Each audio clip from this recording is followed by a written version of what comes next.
and there are no chances. I mean, the government is not going to put in that much of money. So I think we are in a fairly interesting area. It will take 4-5 months before the government finalizes it. Activity. That is one segment which, without spending a penny, the government can raise almost double the amount of what they are able to raise from the metro sector bank system itself. Double the amount without spending a penny. Right. The second activity which I came across, a very innovative technique where this bank became profitable year one, which is very rare, was in Cambodia, a private enterprise started, because in Cambodia they then collect money and give money on an hourly basis. They will spend about an hour or 2 hours every day in different villages, and without doing anything as such, without introducing new norms, new structures, they were able to offer banking services to the rural, and within the first year, not only did they cover costs, but they were profitable, which is very rare for any bank in this world. I have not seen a case study. But you will not be able to motivate them. You need to motivate them so that they get into the system, they see that it is actually going to be a profit venture for me, then a restriction which makes me mandatory to do it, not because I want to do it. You know, when you understand the policy document, you have to realize that the Reserve Bank fund provides two funds, which puts a lot of pressure on the banking industry to have higher interest rates. Right. Which makes the economy uncompetitive. The second is that this money will never go into capital market as an alternate source and going straight into companies. So the incentive for spending is lesser than the incentive for saving. Right. And therefore to fixed income, coupon fixed type of capital market products. And that regime is where we will head. We have gone through that equity thing, and we'll go into a bigger debt capital market development. And that's why this is all falling. I mean, you need to understand the full picture of why they are continuously talking of larger consolidation of banks, why they are talking about new banking licenses, they're talking about wholly owned subsidiaries of foreign banks, bringing all those things. I mean, Standard Chartered and Hong Kong banks, and these are very big operations in India, but they may also be under different regulators in how they participate, under mutual fund, under SEBI, and something under IRDA, and something under RBI. So everything will get into one consolidated position. So when an event of shock happens, you are able to measure how much of outflow or inflow will happen on the impact of the economy on monetary policy. But from a general perspective of participation in growth, you need to be more intelligent about how flows in the money, of the money in the economy which exists, can be done to provide better and efficient way of funding. Right. Mr. Guhare, for a more inclusive kind of a banking, we also need to make use of the existing infrastructure. Absolutely. Let me illustrate with an example. When the first tranche of money went out of poor villages, not so that poor villages of Jharkhand, Odisha and Bengal, the NBFC is picking up that money, which is essentially Ponzi scheme. If you park this money with us, there are multiple benefits, including a very high interest rates.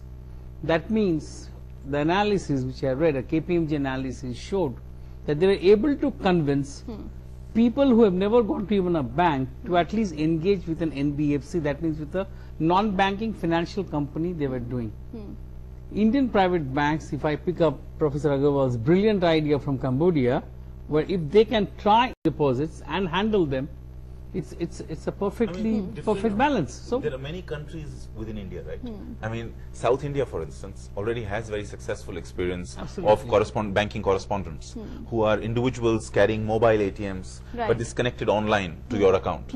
But South India is also a place where there are maybe 350, 400 banks which are treated almost as temples. People take their shoes out and then enter the bank branch. So for that mind, to tap on saving and just provide them the local level of what they think is the ring fence need is okay. But when you want to have an aspiration of becoming a superpower, you have to be intelligent in how you open up what you can do with that money. Otherwise, it's savings versus spending dichotomy, which will continuously plague growth.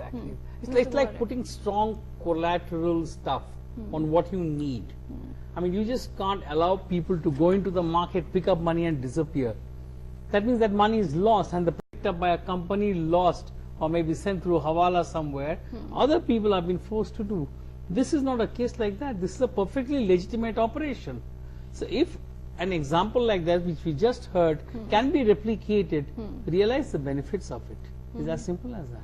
Professor Agarwal, you wanted to come in? One more point. You know, apart from this rural and urban distinction of India, Yeah. we have something called agro-India and non-agro-India. We have not focused so far, apart from NABARD, on agro-banking. We have had in Europe, like in France, most of the banks in France actually started with agro. They have word agricole economics and they were agro-banking. In India, RBI has still not focused. We did talk about in 97, 98 at the institute to create and finance these, and then fortunately the linking is something which is majorly lacking. And if they're able to induce agro-banking, I feel because of agro-banking, they will be able to tap at least 50% of this 85% population which has never been tapped in banking atmosphere, because they would naturally see, I'm getting my tractors, my this from this bank. So let me have an open an account there also, Right. which will be an add-on to that facility which they get. So all my transactions. So automatically he is facilitated and he would be very happy. The banker is coming to me. He is getting me a thing and he is financing it also. My productivity is increasing. Right. And I think agro-banking needs to be given due consideration, which RBI with Ministry of Finance and Ministry of Agriculture should look into, because we have 70% of population, not 68 today, 70%, because large number of people with the metro have moved back to do agriculture business in the rural areas again in the last 2-3 years. And I think we should tap this agro-banking system also to enhance the efficiency and the impetus to the Right. banking But in at the the rural moment we segment. have every bank trying to do agriculture and Attractively right. is what Professor Agarwal is saying. And Okay, so whether financial inclusion and profitability go hand in hand, we will discuss that. We'll also talk about the role of NBFCs here. We have to take a break in the program. Stay with us. We'll be back with the final segment of the show.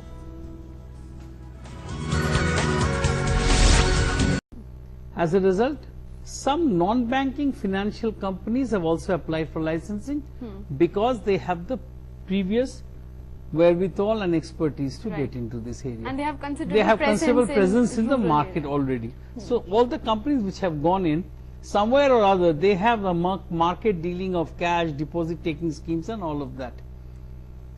They will only further consolidate it, and a gullible taxpayer eventually has to pay a certain amount of money from his salary to put it into the market and to save those companies. Now, I personally feel the role of the corporate sector in getting into the banking system is perfectly all right. The public sector bank did not feel threatened because they will still lead the market, but a whole new paradigm will open. I mean, Indian banking system, there will be when you talk about corporates, because corporates are usually the bigger borrowers. But as long as you create an architecture, also borrowers. correct. Except they So expect the everybody- government, every so- time they expect the government to fund them, Yes. and that becomes a problem. The government money is my money. And so that's why it's not fair to say that you shouldn't allow them. As long as the architecture of the regulatory regime prevents the conflict of interest situation effectively, Right. it's all okay. I mean, you need money. Who will understand Indian equity and Indian money and Indian economy and its potential better than the corporates who are already financing arm, which went bigger than GE and became a global finance house. The Japan has Mitsubishi and Sumitomo and Mitsui and all these big names having their own banks in the starting point, but they are all independently regulated very strictly, and they may have a better sense of group companies and relationships, but that's a nomenclature thing. I mean, I can be a good Indian bank. How do you look at the global precedents here? You see, as far as bill fencing you're talking about, it's a question of regulations. If they're able to observe those regulations well, then whether a bank is started by A, B or C doesn't make a difference. When we look at global scenarios, especially coming from Japan again, but more in Asia and less in Europe, we have seen corporates starting up banks. Whether it is most of the corporations in Japan created that. And the reason was that they were the ones who were manufacturing goods and services, they were the ones who were getting that consumer money. Secondly, they were the ones who needed funds, and the government was not directly wanting to supply them with the funds. So they created those banks so they could get cheap funds at a more comfortable level. Is introducing efficiency and capturing that money which is not there in the banking system. You see, I remember about 20-25 years back, there was zero error problem which came up, which is a very good case study in the banking system, wherein a computer operator who was creating a software could not know how to do something with a small decimal values which came up as a computational value to be done with. Only 2 decimals or 3 decimals could be gone. So whatever he did, he created a zero account with the balance amount going in, and within a month, millions of dollars were accumulated in that amount. So that was from 0 point values, millions of dollars were created in that. in savings, which Bharat was talking about, that there's huge amount of banks keeping as savings, not going to the real economic growth. Why are they not allowed? And they should be invited to create. I think it is not only a question of corporates being invited. I think the government needs to identify which are the pockets which can bring in efficiency and the rural penetration without making much efforts with durability. A temple can never have an NPA. They will always, with that 10 paisa and the confidence which a common man